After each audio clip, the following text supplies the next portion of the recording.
We had a guest called Moon in this episode, but he wasn't recorded. So sorry if it's a bit confusing when we make references to him, but enjoy the episode. Welcome to the third episode of Dude, Where's My Soul? We have an absolutely banger of a show for you today, I think. And we're joined by a mystery guest sitting somewhere in Japan.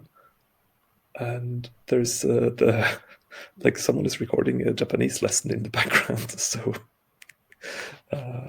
Moon might or might not be talking a lot, but he's like certainly here, like bringing his energy. Yeah.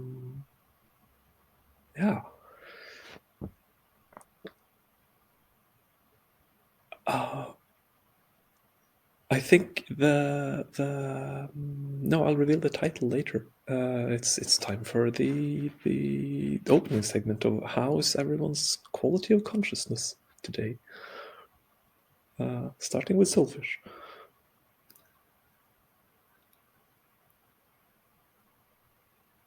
My quality of consciousness, very, very surrendered to the mystery. There's a lot of pieces of time coming up where I have no idea where I'm going to be, what I'm going to be doing. And so in a place of, just surrendering to that and not worrying about what's going to happen. Bit of a couple of technical difficulties with the podcast, re-regulating myself from that. Just had a very good trip in Wales. Now I'm back in London, kind of doing all the things that I need to do, getting through that, getting ready to be a pallbearer next week. Pallbearer, as in like carrying someone for a funeral? Yeah, that's right.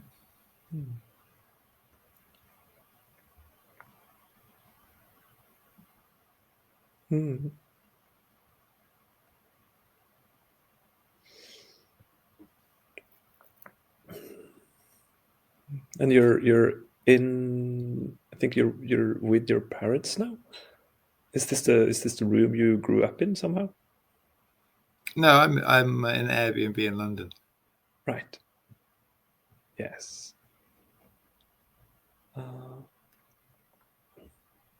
And how about you, Moon? Like you just wrote my energies here. Is there anything else to say about your like how you're perceiving the world right now?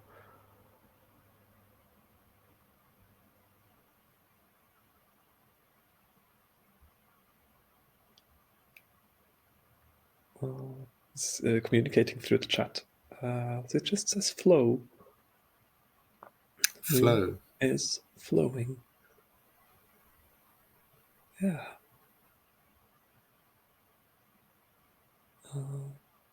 It says I feel weird recently. There's too much going on.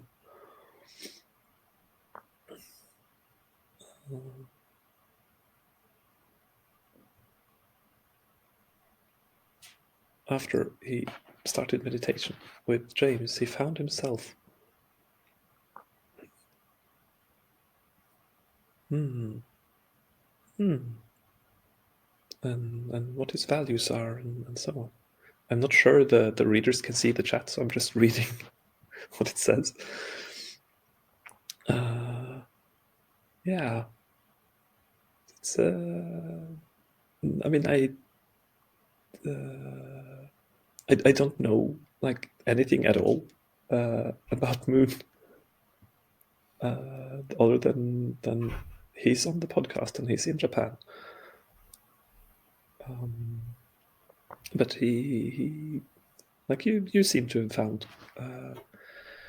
found something in the company of Soulfish, and so have I.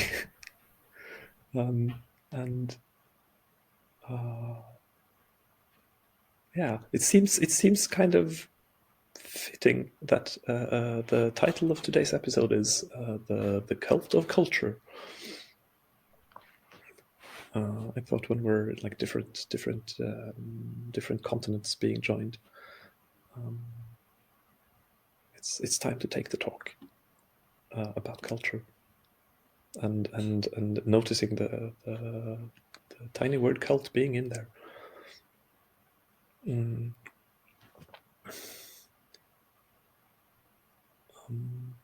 I think my consciousness is. I mean, it's quite early, and that's not a consciousness thing. I feel more awake than I thought I would. It just feels like regular podcast recording anxiety type. Yeah, I'm very aware of the. For some reason, I put my huge red flower next to me in the sofa where I'm recording, and the amaryllis it's doing great, and the presence feels very invading, I think.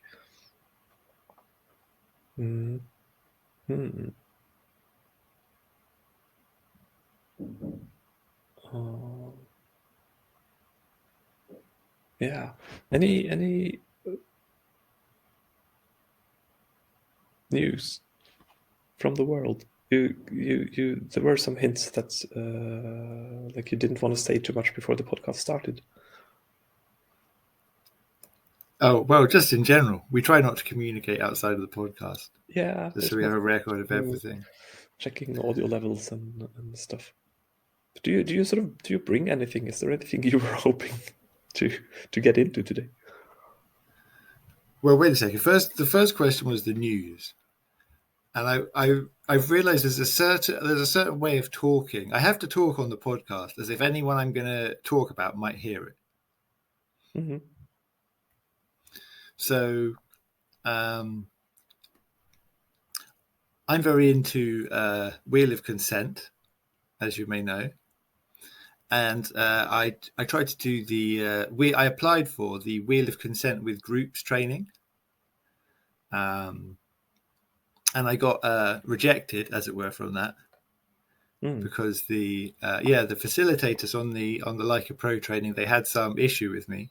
It wasn't entirely clear, and they're very into identity, and that was one of the things they mentioned in the email, and so I could have just got, and they said a lot of things about me, some of which I thought weren't really true, but I could have got angry and it could have been like, screw you, I don't want to do this. But I thought, what's the powerful choice? It's like, okay, tell me. If you think that I don't know something, tell me what it is.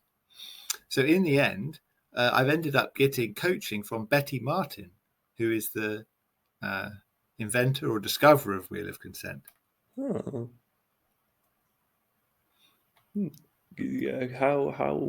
How does that work? Like over a lot of time, or like have you already started? What's happening there?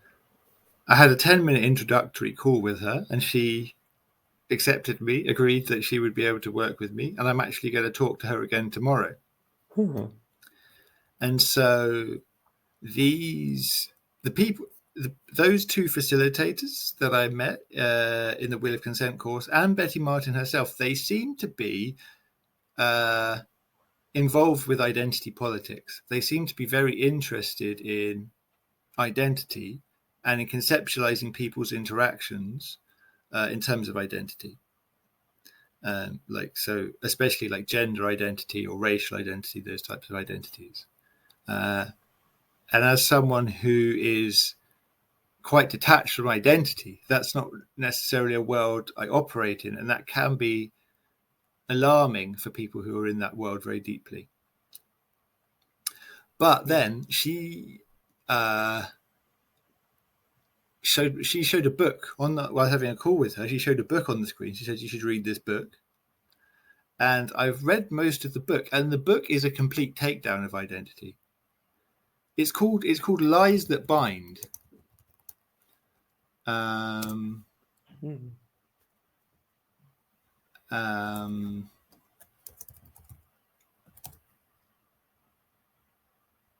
by Kwame Anthony Appiah. And I agree with everything in it. It's a complete takedown of identity. It explains why sexual identity isn't real. It explains why racial identity isn't real. So this is a very curious thing. Do you think other people read it the same way as you? I mean, it's quite clear. Yes, but I don't. Well, maybe not. But it's not a complicated book. It could be, for a left-wing perspective, it could be considered quite radical. But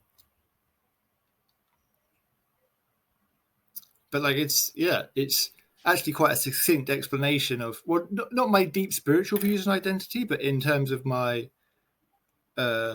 rejection of practical construction of it. Sorry. Your rejection of. In terms of rejection of kind of political identity, it's a really good explanation of that.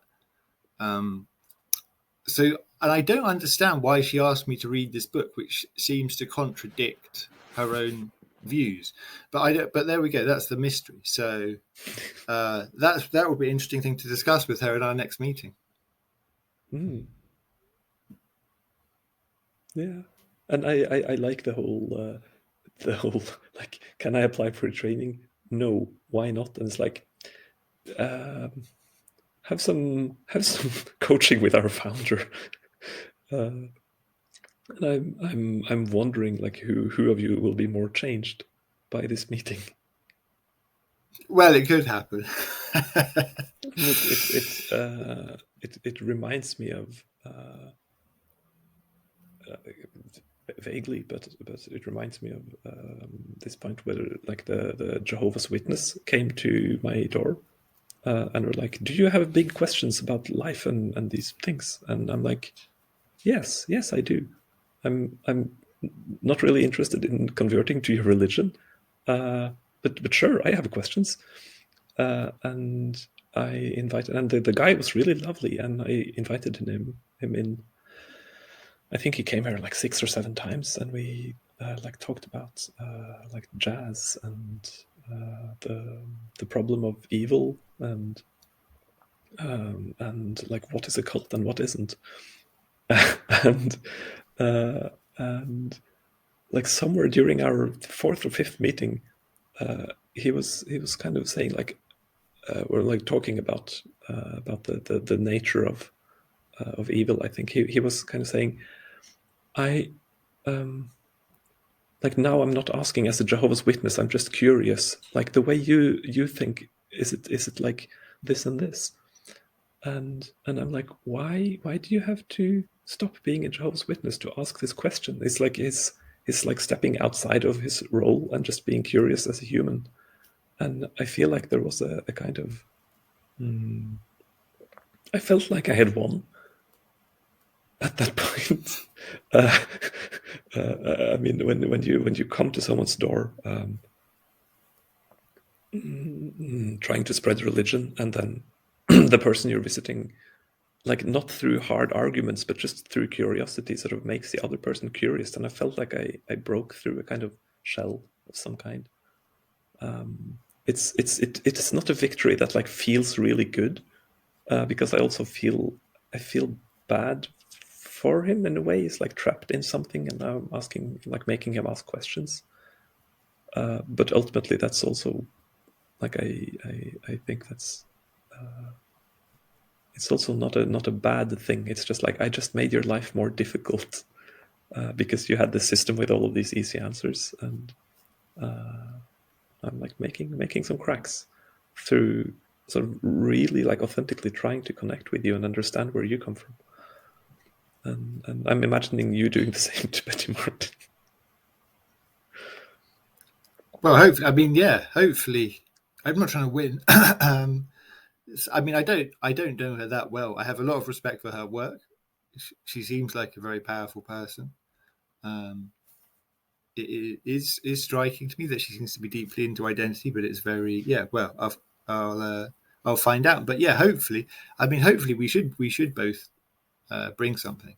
that would be the ideal way for us to meet. Mm.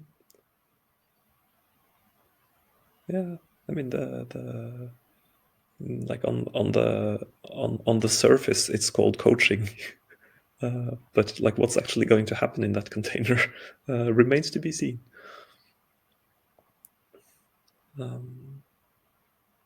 And I think we're both Wheel of Consent nerds. Yeah. So that's a nice connection, I guess, that we have. I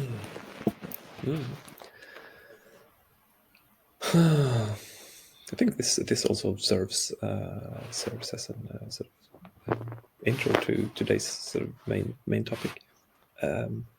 Before we get there, we of course need the regular like podcast candle lighting ceremony. And I thought about like, do I want to sort of control this and like tell your guest from Japan to bring a candle? Everyone has to light something. But then I realized like it doesn't matter who many people light candles. Yeah. As long as like a candle is being lit somewhere, and like it seems like 2 out of 3 places. I'll be lighting some Palo Santo. Incense. So now there's fire everywhere.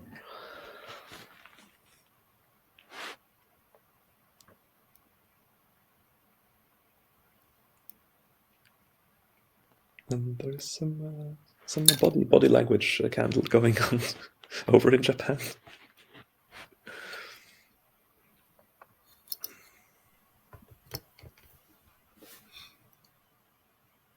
All right.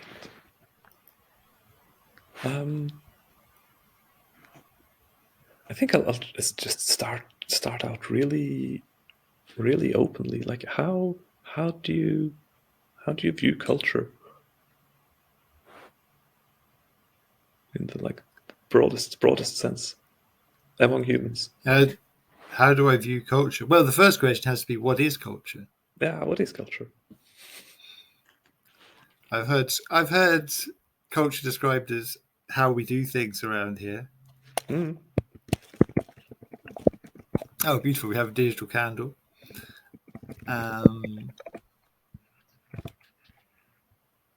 Yeah.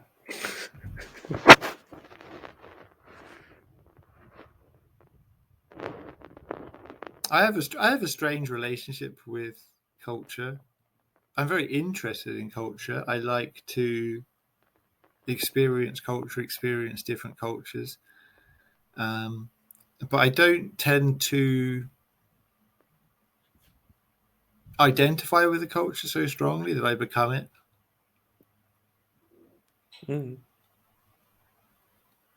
Did you ever break out of a culture into whatever you're in now? Or have you always sort of felt like culture is something that people are doing around me and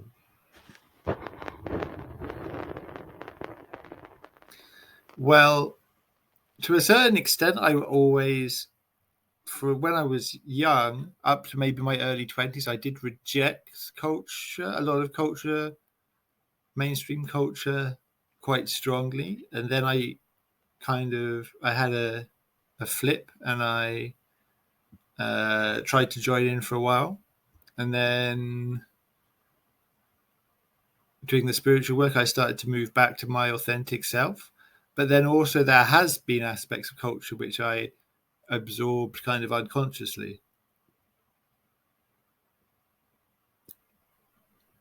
I mean, I do actually have a lot of aspects of the culture that I was brought up in. I mean, to a certain extent, you can't exfiltrate yourself fully. Like you speak a language. You have like manners and ways of doing things. Moon is asking, how do you observe? Moon is saying, how do you observe? What does that mean?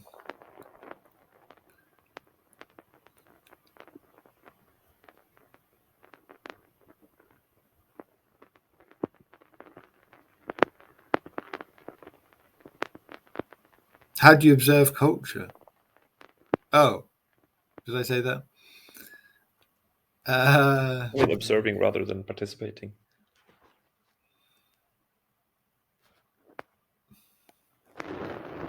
So yeah, for example, when I lived in Japan for 3 years. When I went to Japan, it's a completely different culture. Is very unique in a way, because the Japanese people kind of see themselves apart.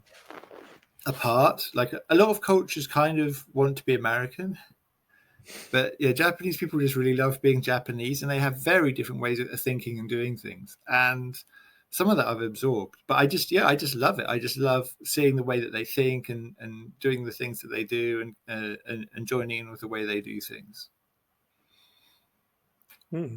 What did you absorb? Absorb. Yeah,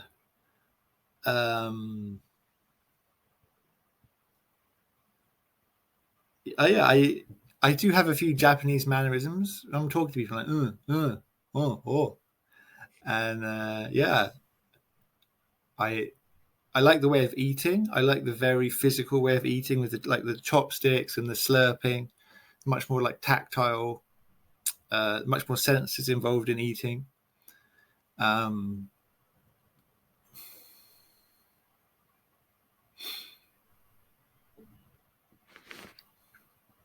the spiritual culture in Japan is very strongly one of doing rather than believing.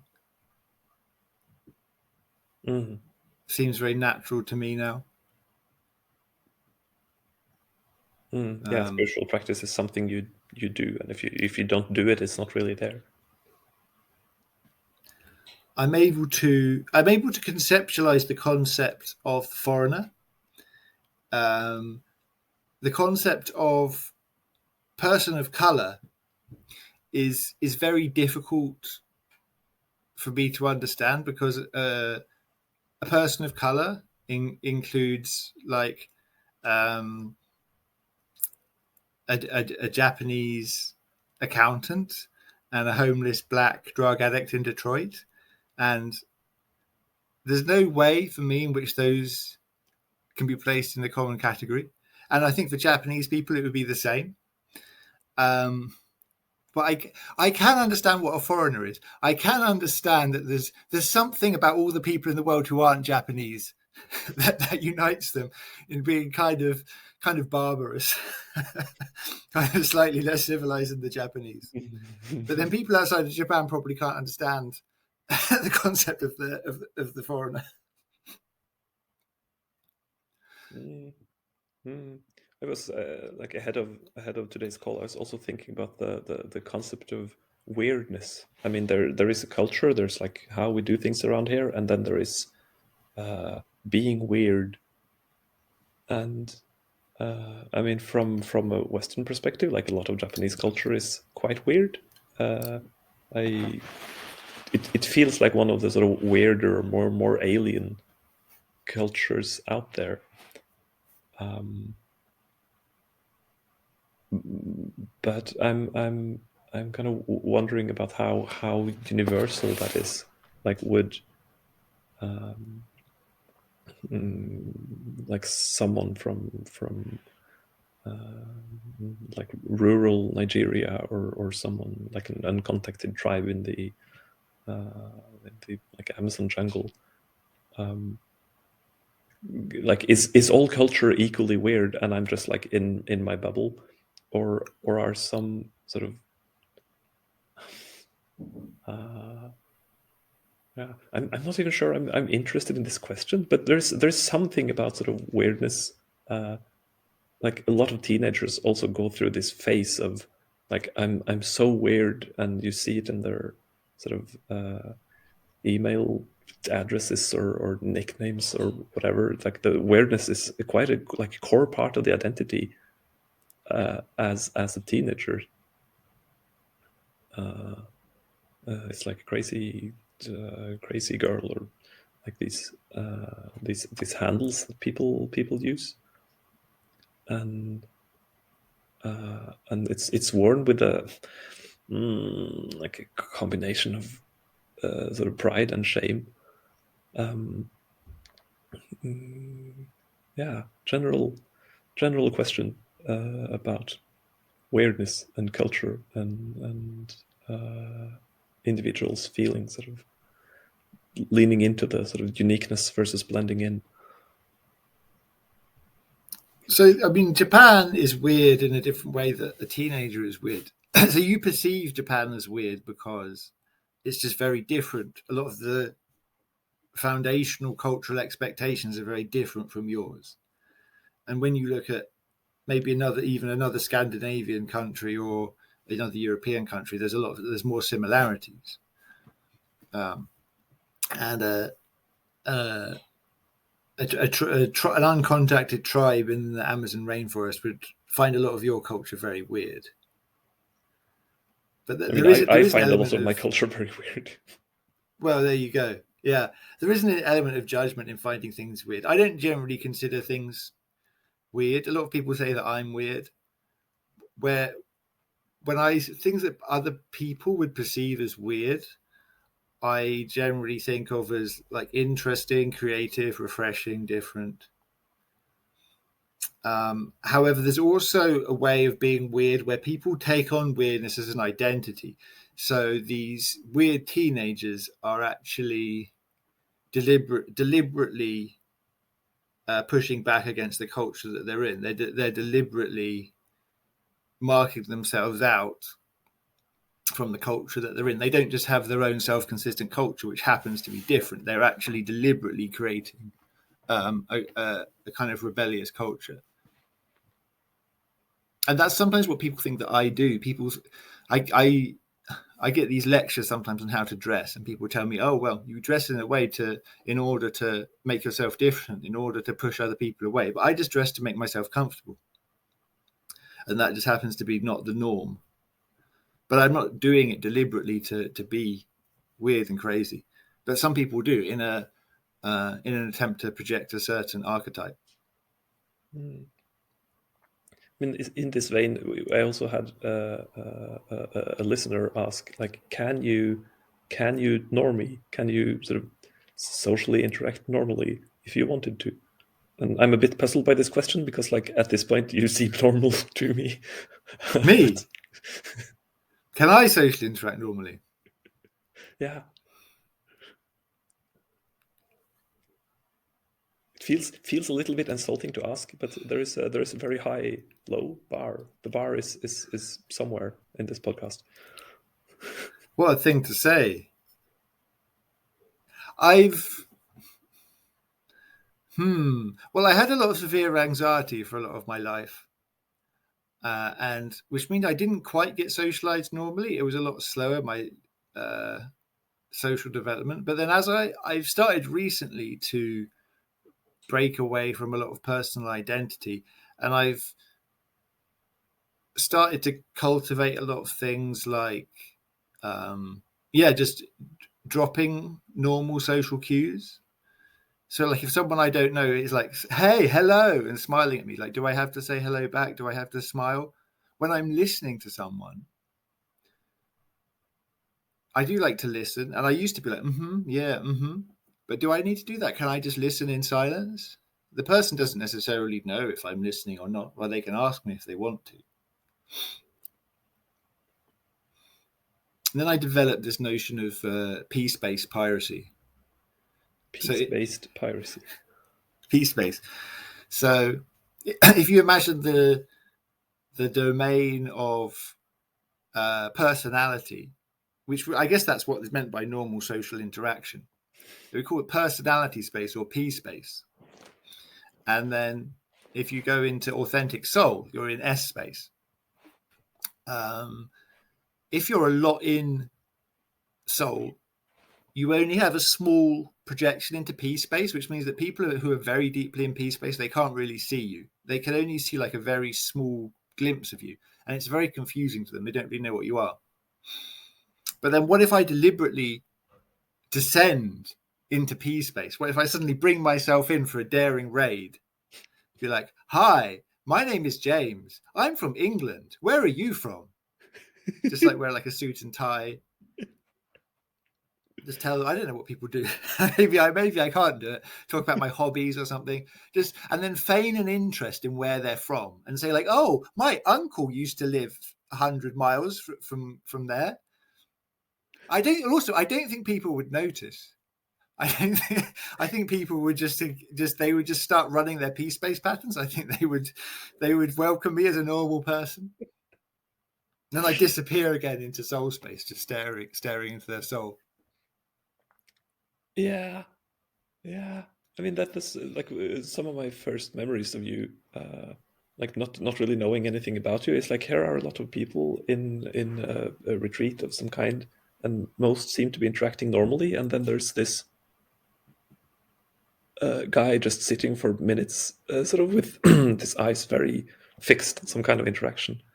I'm like, are you like mentally ill, or like this is like breaking very hard with like rules for interaction? Even like I realized by then there is a way of sitting and listening to a conversation and not participating, and you were not doing that thing. And a little bit later, you were describing yourself as I'm kind of reverting to the baby stage. I'm trying to meet the world as an infant does, and I'm like, yes, that's where I've seen that thing before. So just staring unashamedly and like very, very interesting, taking everything in. And like at least like 8-9 months ago, this was like not constantly, but it was like something you were doing, and it was like strangely comforting after a while. I felt my own like the sort of the width of like acceptable behaviors for me were expanded just by you being weird, or I mean, just not doing not doing the prevailing culture, and kind of just like taking in the world and really trying to figure out like what is going on here. And I wanted to ask you about like the discoveries from this sort of infant mode.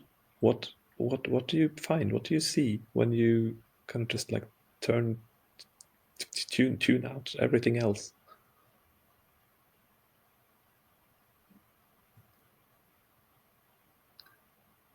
What do you see when you look at the world like an infant? Yeah. It's a very interesting question. Yeah, that's a very authentic way to look at the world.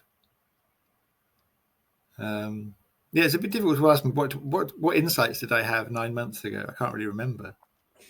Or just in general, like you've found this. I mean, you always look at the world, and it's the same sense that sort of an infant would use, but like you found some kind of space that you were doing sort of quite deliberately, and I think you found something there.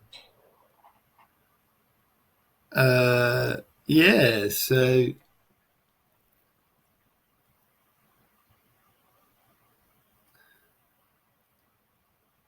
one thing is seeing people as controlled by different forces. Instead, there's kind of a way of seeing people in a very like stereotypical way, where there's a certain interaction you have with the person and a certain opinion you form with the person. Like someone says something to me like, "Oh, this person's an arsehole, I don't like them." Or you can be like, "Oh, okay, this person, that's just a person, and they're running some type of trauma response, it seems." This is a kind of it's a different way of looking, and it's a type of love as well. Maybe that's what you find when you look at the world in a purely innocent way, because when you drop judgments, you find love because you accept. and just Yeah. accept people. And someone, at some point, there's certain people who it's just not in alignment for them to be around me. It's just they cause so much trouble that it's just better off if I'm not around them. But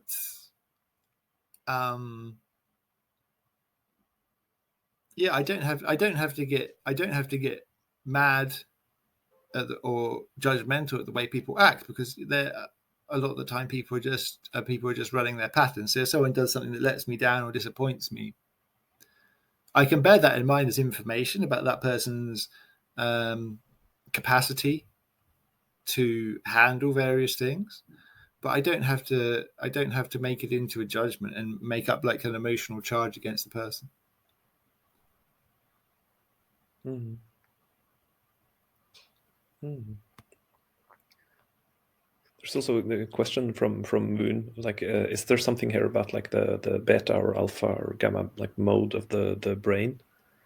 Like, do you? And I also had this question, like, do you think about sort of neuroscience? Are you sort of into the engineering and the workings of the brain, or how do you view the sort of current? Like, do you find it useful?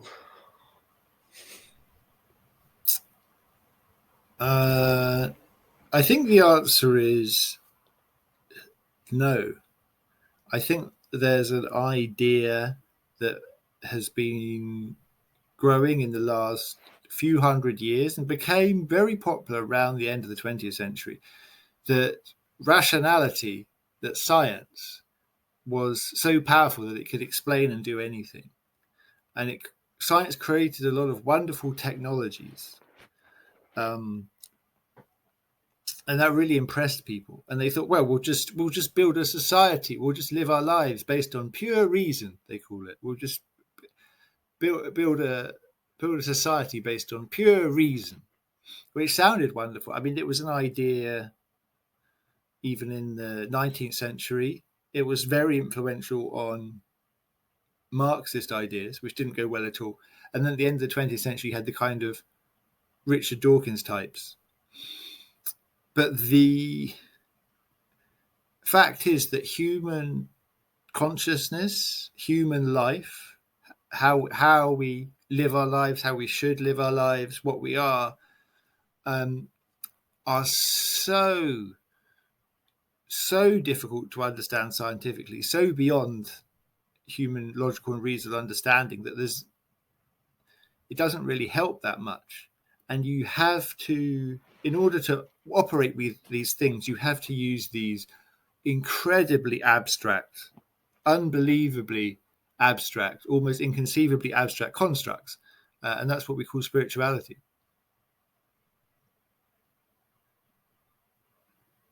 Mm.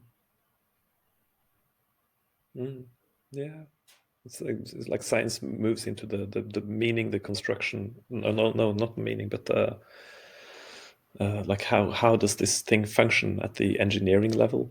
But making the leap into like meaning and experience it feels like a question we're just starting to grapple with, and science has a hard time entering into that field. I mean, people had a go, and it didn't work. You had these great societies that were entirely based on just figuring everything out rationally. These like communist societies, and they were the worst societies ever. And there was this promise at the end of the 20th century by the new atheists that, well, just abandon religion and we'll just we'll just do everything based on pure reason. Everyone will become humanists and listen to classical music, and it will create a paradise. And that didn't work at all either.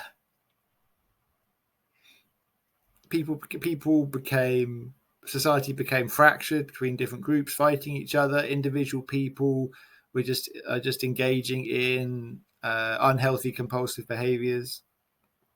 People lose meaning in their lives. Everything becomes very cynical. It didn't work. Mm. Mm. How do you view the link between culture and meaning? link between culture and meaning. I mean, isn't culture sort of how we like organize and make meaning of our lives? If you view around, like, okay, what are the adults doing? Like through the baby's gaze, why are they doing that? Why are they praying? Why are they like washing their hands before touching certain foods? Why do we like put on these clothes before going to this place? I mean, Yeah. there is an innate drive for meaning that it is quite deep in humans, and I think like culture is like our stories of like what we do and why, to a certain extent. The culture is another way of, it's an effective way, well, it depends on the culture, but it's a way of organizing your life in certain methods without understanding why necessarily. Maybe no one even ever understood why it works or how it works, but it gives you a set of rules and procedures that people have found, I guess, by trial and error, that seem to be working. And culture can become corrupted and not work so well. But I mean, but you take it, the parts that do work, you take for granted. Mm-hmm.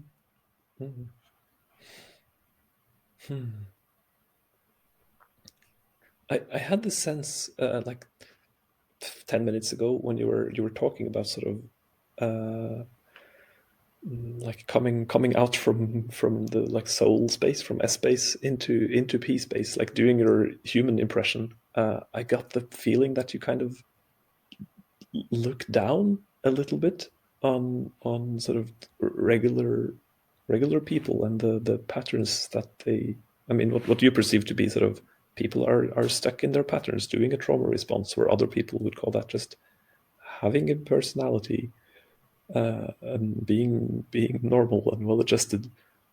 How like is there a value judgment? Well, there is. I mean, that's a bit of a shadow that I have. I mean, the word, yeah, the word I do. I is find a resistance. I do find a resistance to personality, which is clearly some type of shadow.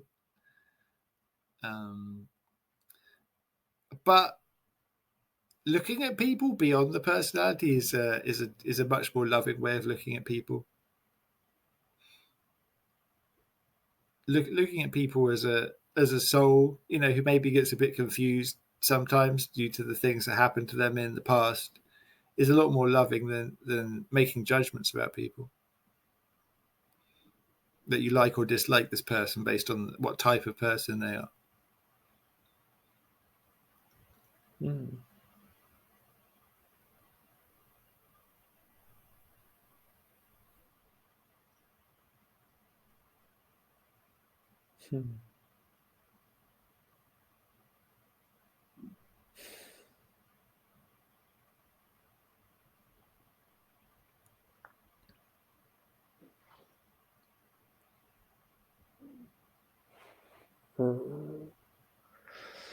Thinking, brain is thinking. Allegedly, there's a great deal of power of being able to return freely into P space from S space. If you can create at will a personality to suit the situation. That's not something that I'm interested in. It's not something that I have a great capacity for. As you can see, I rather floundered when trying to do an impression of someone acting in a normal way. It seemed somehow satirical. And it is a bit satirical. And yet I felt I also felt sort of undressed by your satire. It's like, yeah, oh, that's that thing I do.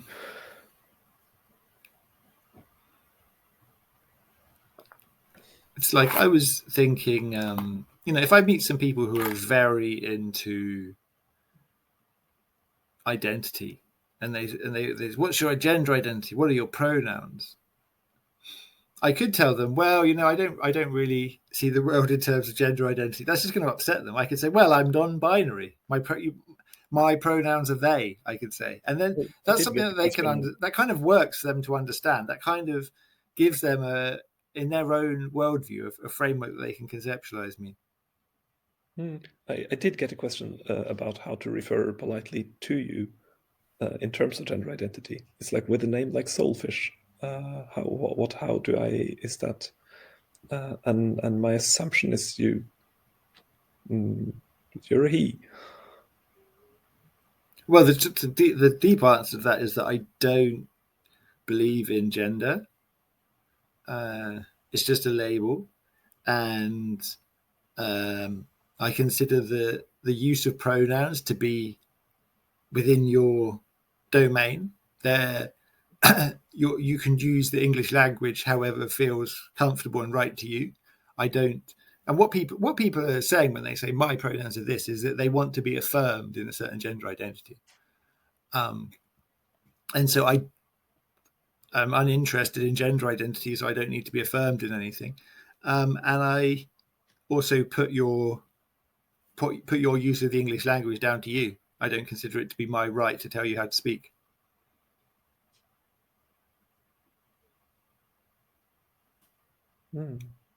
So an normal person, a person in the who isn't defined strongly by gender identity would probably refer to me as he, because I am biologically male. That's the grammatical convention of the English language. But if someone can only really feel safe if they have a very, very strong gender affirmation for everyone around them, they can call me they if they want.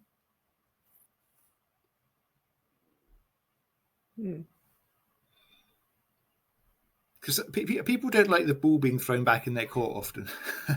You say, well, just do whatever you like. People are like, tell me what to do.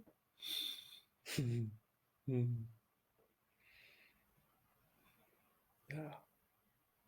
But this is so part of me is just like, you have to deal with it. You have to deal with authenticity in the real world, and you have to deal with taking responsibility for yourself.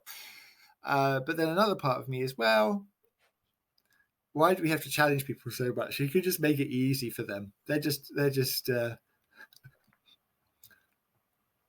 on their own journey, and they have certain things that they can't see. So you can make things easy for them. I guess it's also, I mean, there is something happening in the culture. Like I don't really want to go into sort of gender identity too much, but there is, like, for quite a long time, cultures had these like two categories. There's like men and women, and now there is like a lot of discussion, and like those categories are like being like dissolved or expanded, or and it's freaking a lot of people out, and partly because like we've had this model, and now like there is push to change to another model, and people like their like safety. It's like I have an idea about how the world works, and you're in the way of it. Well, the people with the traditional model weren't really consulted. That's a lot of the problem. It was just suddenly declared that anyone who says they're a woman is a woman, and if you don't agree, you're a bigot. Which is not a very good way of explaining your position. And there's starting to be a lot. It managed to sneak in for a while, but there's starting to be a lot of backlash against it. So it's very difficult for it to get on with feminism for a long time, for example. I mean, it basically negates feminism completely. Yeah, I feel there's a strong desire to like not move any further into that territory, and instead I've sat for a while with this question of like, if you we're building up to another listener question. If you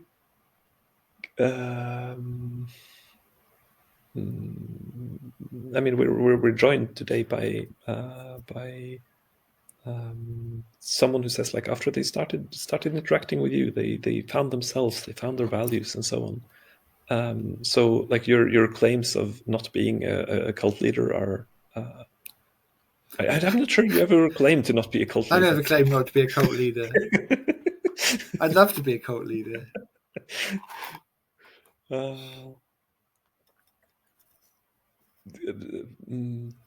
I mean, it seems you're not sort of completely neutral with regards to culture, and I'd like you to describe like your ideal culture. I'm not sure it's right to say like you want to create something, but if you had to stay in one culture for the rest of your life, and that could have certain qualities, like what, yeah, how would your preferred culture, how would you describe that? My preferred culture. Moon is giving us approval to this question. Wow, I was going to reject the question. I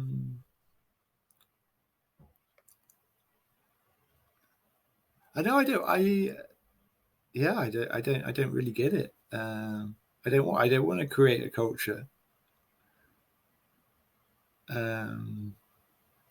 I don't think you have a choice. You're already doing it. There are like 2 people in this conversation, so just wondering. I mean, the shape 2 of cult this members already. the shape of this conversation is really like a thinly disguised interview. Well, it's about transcending culture. It's about being authentic in yourself. Is authenticity sort of the opposite of culture, though? Like, can't that be like, oh, in how around here the way we do things are, we're authentic? That's kind of like a meta culture. But this, I think, that there is a inherent tension between synergy and sovereignty. The more that you're your authentic self, the less easy it is to get on with other people. And the more that you get on with other people, the more it stifles your authentic self. And you'll see this, for example, in Japan, which is an extremely synergistic culture, unbelievably synergistic. But you see a group of Japanese people in a room, and there's a task that has to be performed. It's terrifying. It's like they're psychic. They all just like go around, do the thing.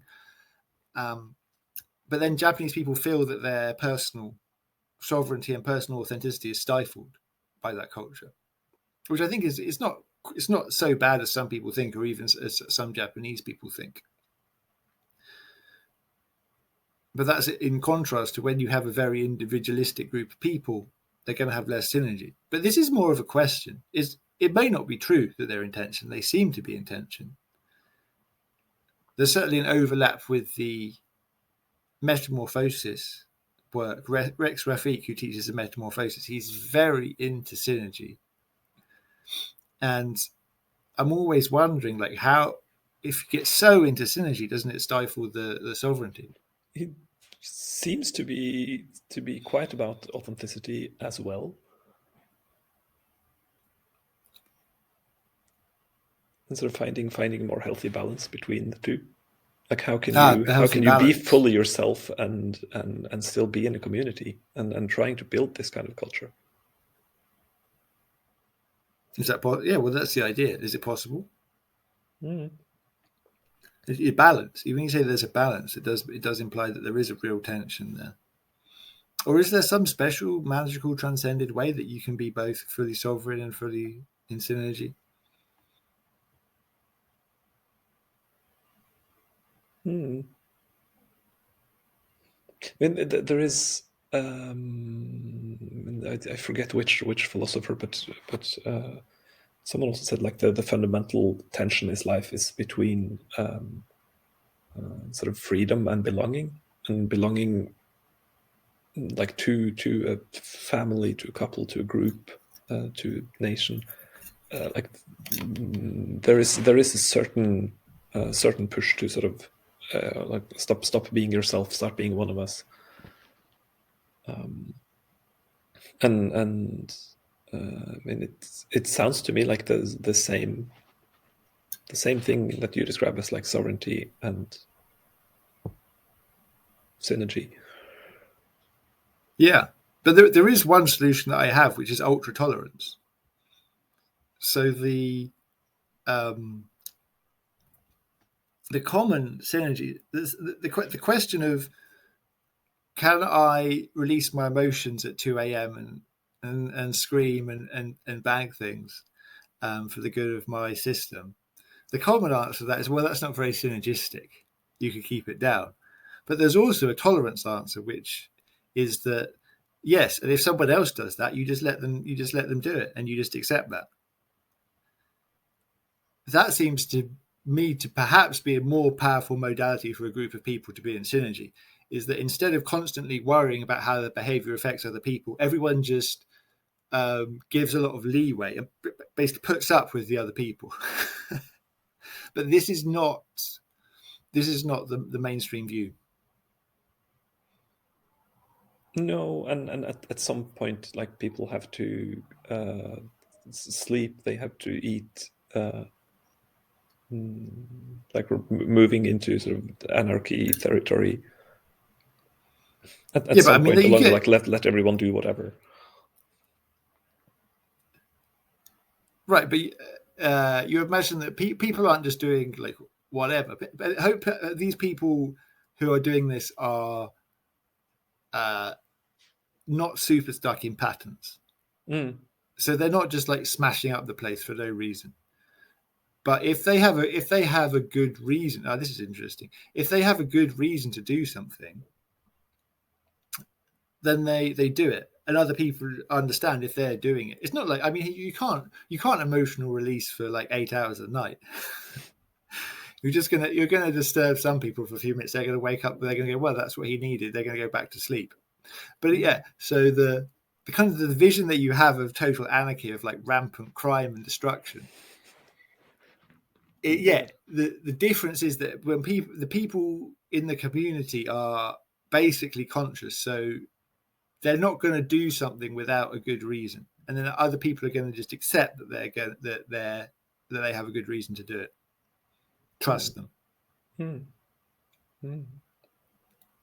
Yeah. I mean, it is different, and I mean, it's basically coming to the like the more. I mean, you're saying conscious. There is some element of sort of maturity here. I mean, for children, you would need more rules, and as you become sort of more mature, you need less rules, because you understand, like, okay, why do we? How do we sort of respect each other?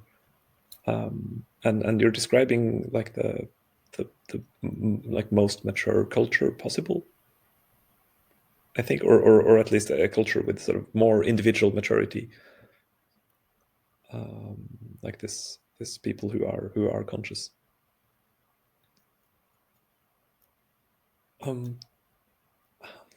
I'll move to the listener question now.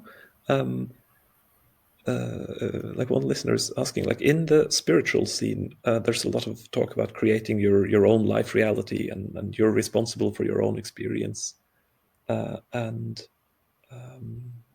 what this listener is missing is this sort of compatibility between these different realities. Like, if everyone is designing and following their own single reality, how do we progress as humanity? I think it's some of the same question we've been circling around, but in a bigger. I mean, you're in as I understand you, you're in a kind of spirituality where there is no, there are no sort of dogma. There is no specific like God or deity that you're following. How do we, or how do you view the common building of culture when there is so much weight put on this authenticity and like create your own reality? Well, there's yeah, going to the listener question, there's two different aspects then. One is this idea of create your own reality. And I actually think that's anti-spiritual. I think there is an idea that you can, you just imagine that you're going to have loads of money and then you just bring it to you. Or, I have this belief about, that these crystals do things for me, and that's my belief and my reality, and no one else can challenge it. And I think that's anti-spiritual. That's a way of hiding. For me, it's a much more about surrendering, letting go of the idea that I'm in control of reality and creating reality, and being responsible for the nature of your own experience is not about being in control of your own experience, but about not blaming other people, not saying, oh, this happened because this person's like this, or because of this is like this, or because of this is like this. Is to say, well, this happened because I'm like this. That's the only reason that I have an experience, is because I'm a certain way, not because the external world is a certain way.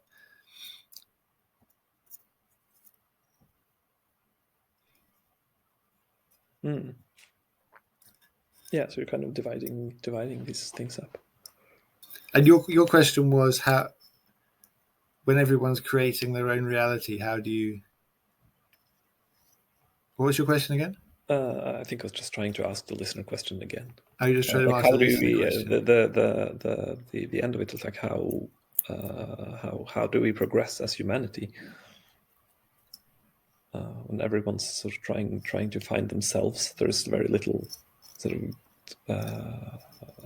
like it's a good goal to connect to your true self, whatever that is or means. But there is little sort of instruction on how do you bridge that with building sort of a society. I mean, there is this tension that you talk about. The how do you get synergy? And my suggested answer would be like if you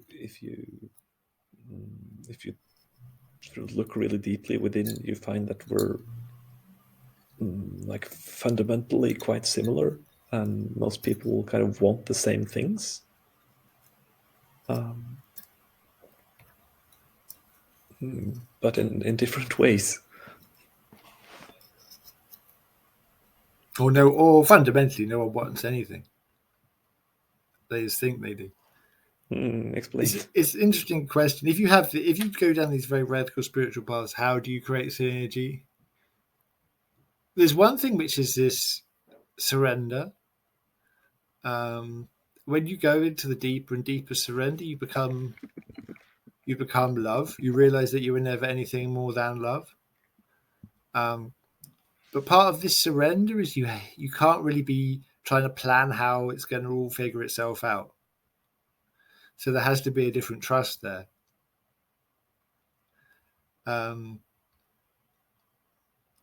There is a thought that springs to mind that maybe it's not really possible. Maybe the deep spiritual path is only for some people to be mystics, and actually you can't have a society which is just mystics. It actually becomes a role within society to connect society to the outer worlds. And people go into it to different degrees. People go into it and they get something out of it. Then they're like, yeah, but actually, I do have to actually do my job, and actually my job does matter to me, and that's not a bad thing, because someone needs to do the jobs. Yeah, I mean, there is this idea of like let things unfold naturally instead of like trying really hard to achieve something. But I mean, isn't that how we got here? Like I think we have houses because people wanted. I mean, there's a mix, like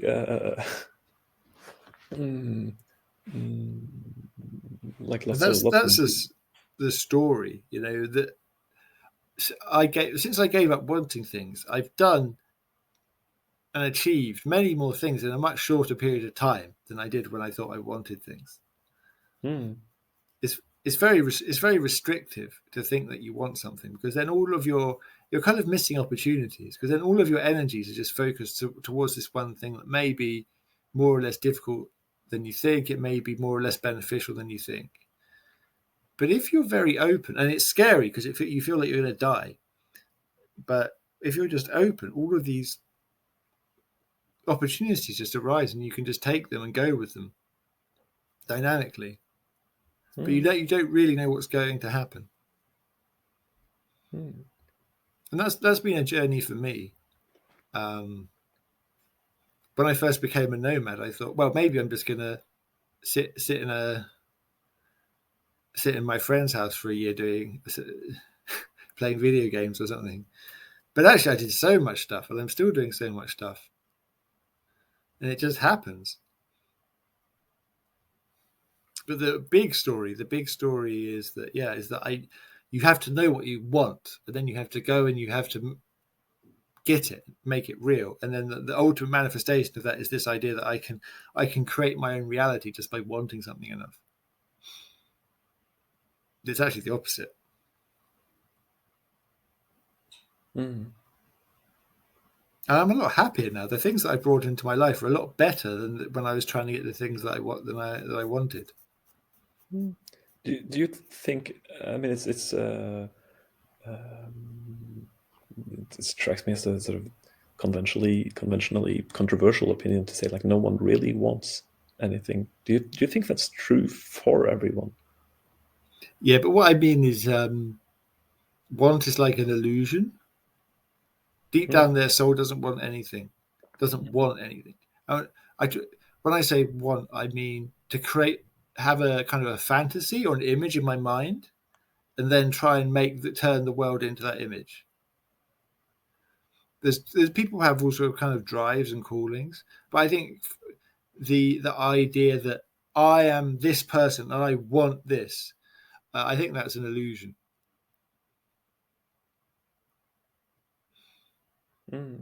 So people say they want things.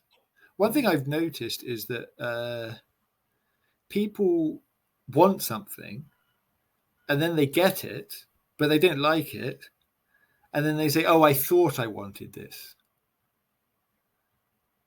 Yeah. But there wasn't a real want. But then which wants are real and which wants aren't real? I don't think there are real wants and not real wants. I think every want that you have is a think that you want something, and sometimes the thing that you get you like, and then you say, that want was real.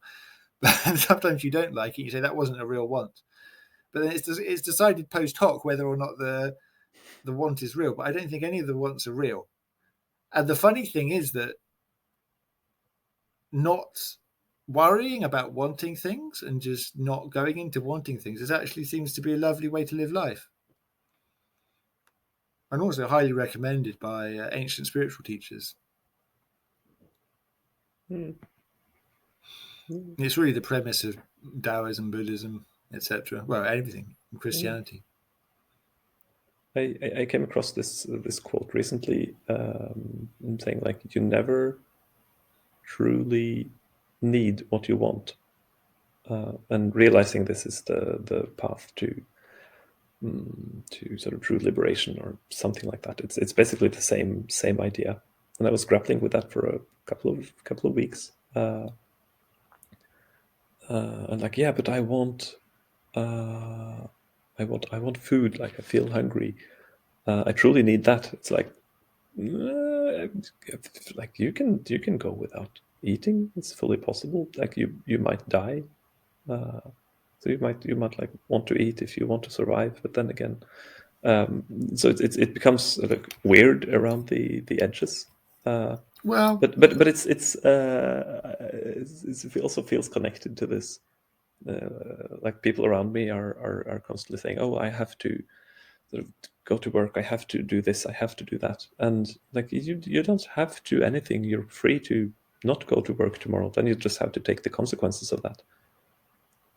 Yeah, that's what I realized. That's when I became a nomad. I don't even have to live in a house. Yeah, no. And I mean,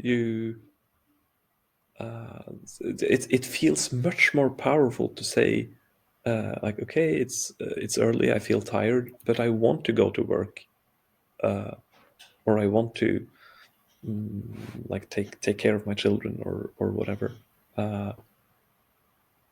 And like never having to operate from this place of have to.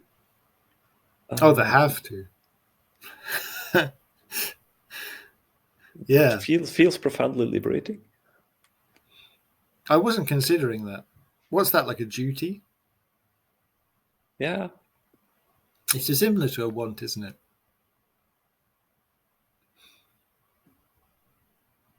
I have to. What are those?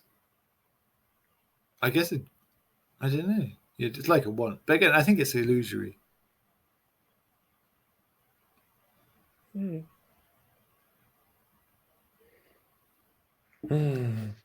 But want is a peace-based propulsion system. It's a very good peace-based propulsion system. You can move around in peace-space using wants. They can move you around, and you can even accelerate towards S-space using wants. So you can be like, I want to be. It's dangerous, right? But you can be like, I want to be a spiritual person. I want to be enlightened. I want my life to be better, and you can use that to approach S space. But it doesn't. You can't use it in S space. In S space, you have to drift. Wanting doesn't work at all in S space. But which is why it's dangerous because it will keep you out of S space. But you can use it to make some kind of approach, and that's what happens to a lot of people. Is they just spirituality just seems cool. They want to have the magic powers, and they want to have the happiness, and they want to have the crystal energies. But then, like when they get closer to that, they realize that wanting, hopefully, if they manage it, they realize that wanting those things is holding them back, and then they let go of that, and they're able to be pulled into S space with the surrender. Mm-hmm.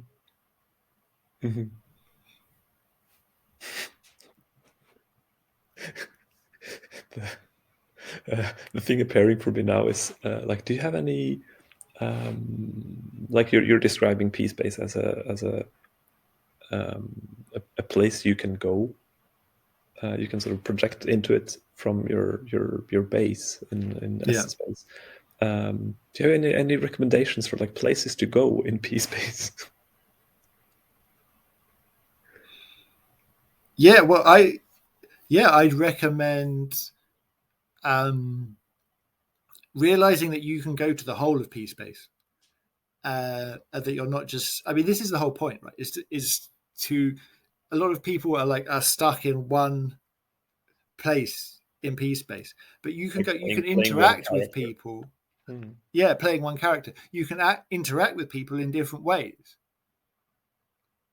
You can, whatever is your normal thing to do something different. You know, you can be a performer, or you can be someone who's very quiet and listening, or you can engage with people sexually in different ways that you might not think of. And this will really expand your life. It'll expand your personality life, because you can find a much broader range of experiences that you can take part in. And it also it loosens the bonds of P space. Once you can move more freely in P space, it gives you more access to S space. And so, yeah, to give a more concrete example, a piece of work that people might do at a retreat, they might turn up one day dressed in a very different way than they normally would. And that's still an operation in P space, but by giving that more freedom of movement and realizing they're not constrained to one single identity, it actually gives them more access to S space. And then the idea is what Bruce Lyon has said, although he doesn't use these terms he doesn't use the spaceship terminology, But yeah, he's that once you're truly in soul, you can project into the personality in any way you like. You're completely free to be anyone that you want to be at any time. It seems quite powerful, quite a desirable thing. Mm. Mm. I've like after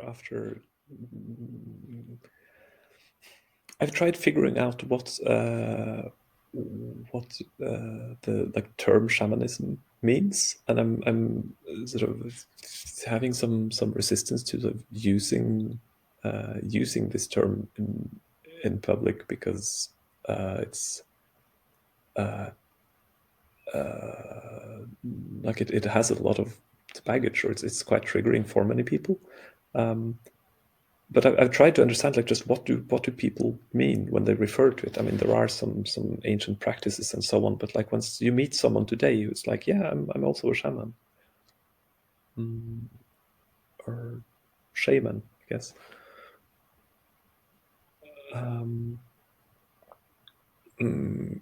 Like one of the things I've understood that to mean is like it's a person that can walk between worlds, somehow sort of inhabit all of the corners of what someone could be. Like yeah, like you've transcended the like normal sort of. I mean, how would you describe shamanism in terms of the like P space and S space metaphor? Is it just like someone with a base in S space? Oh, that's a good one. Yeah, so with a base in S space, or someone who's able to freely, someone who works with moving between the two, who is able to move between the two.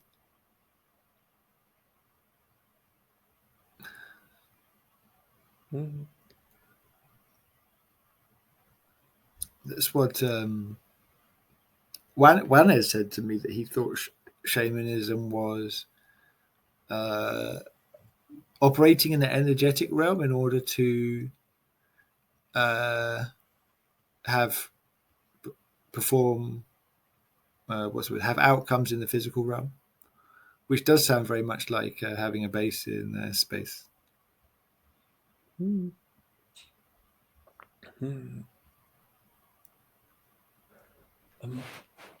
I think we're nearing the end of the episode.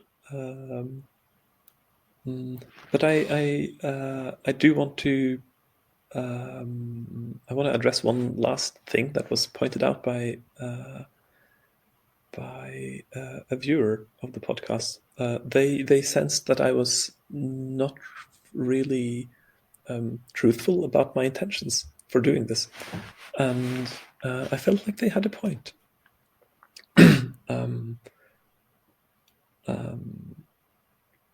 There is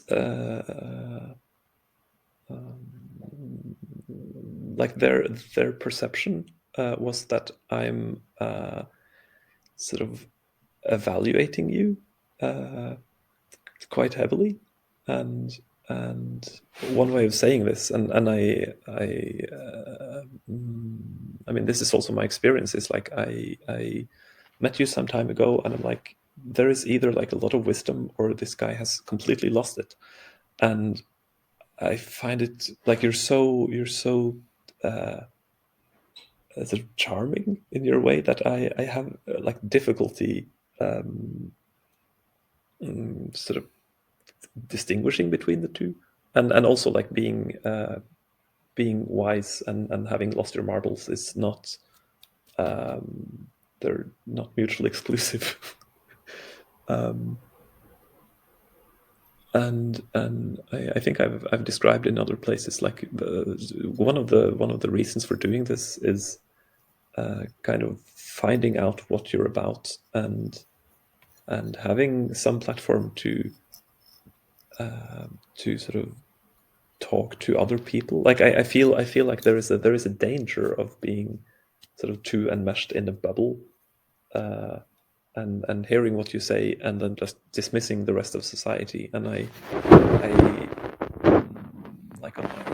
best days, I see myself as a kind of bridge builder or a translator between cultures. And I think there is some sense of sort of trying to translate your teachings question mark or your worldview sort of into terms that are so that I could talk to anyone in my life about and see if they still hold up. And yes, I absolutely am trying to figure out like what like where are you and how did you get there and how does the world look from where you are, and is this a sort of way of viewing the world that I want to adopt or absorb some of. And I guess the question that goes along with this is like, how do you perceive, like, do you feel evaluated? Do you feel a lot of skepticism coming through? Like, how is this interaction for you, sort of energetically? I think that's a good way of describing it. Is you're attempting to evaluate me. What is this strange creature? I don't necessarily feel skepticism, but I think you genuinely want to understand. Mm.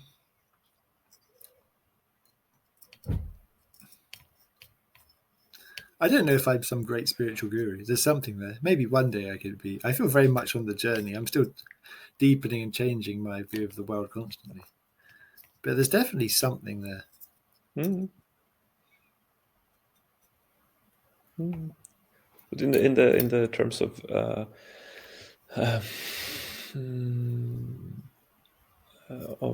sort of status, or like what in the psychotherapy language would be called transference, maybe. Do you feel like I'm sort of looking down on you, or looking up to you in a sort of unhealthy manner, or does it feel level on your end?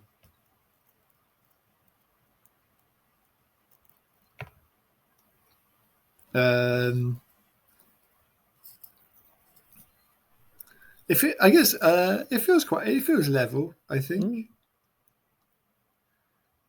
there is some type. I don't know. You're either just projecting onto me or seeing me very clearly.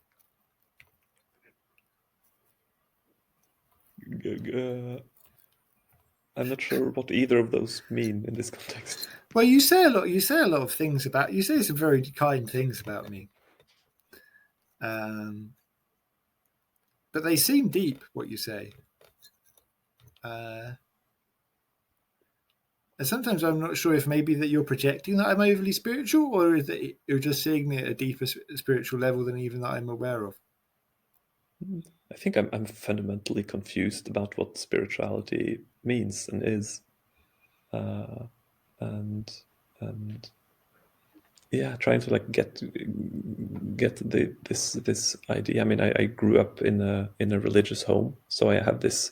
Okay, I know what sort of practicing a religion can look like, and what you're doing feels somehow different, and it's appealing to me. And like from my perspective,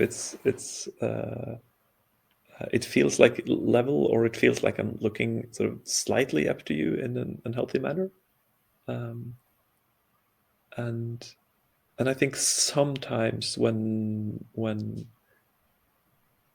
I'm not sure, like I find great.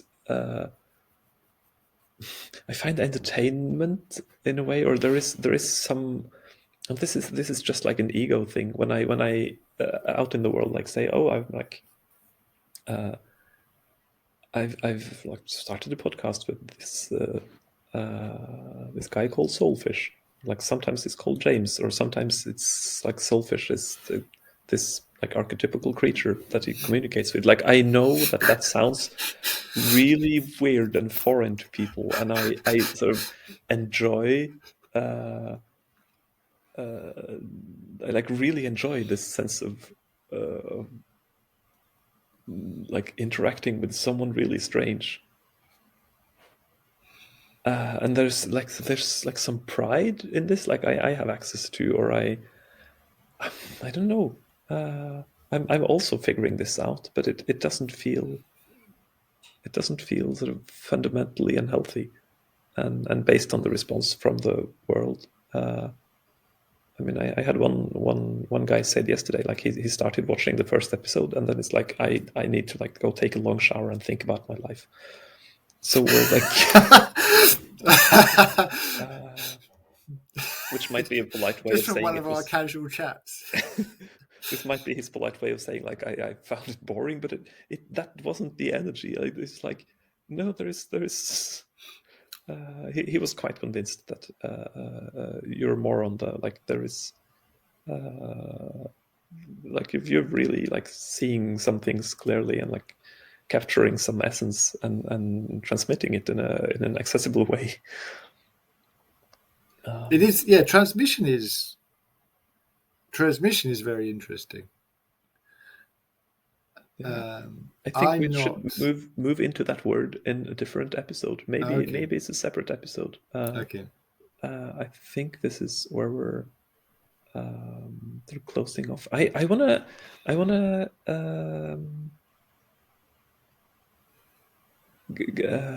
like most of this episode we've had Moon here. Thank you for tuning in and like joining with your energy.